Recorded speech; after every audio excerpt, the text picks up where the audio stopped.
Sorry, follow up dito. Ang tanong pa dito, follow up.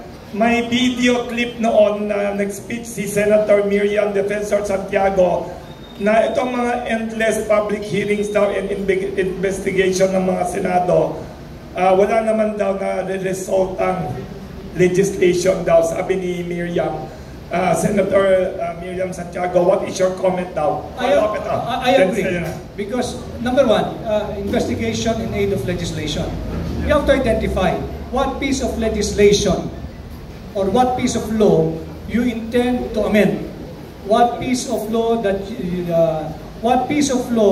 you intend to revise or repeal? Or what kind of law do you wish to introduce? Pero katangi-tangi nga itong investigation into Alice Go saga, 4 or 5 months into in the making, tuloy-tuloy pa rin at mukhang wala pang katapusan. And if again, kung meron kayong ebidensya, kompleto na kanyo.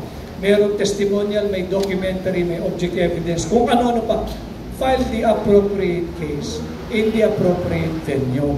Terminate the proceeding, and so that the responsible committee who spearheaded the investigation in aid of legislation will now be able to buckle down to work and craft that piece of legislation they intend to pass.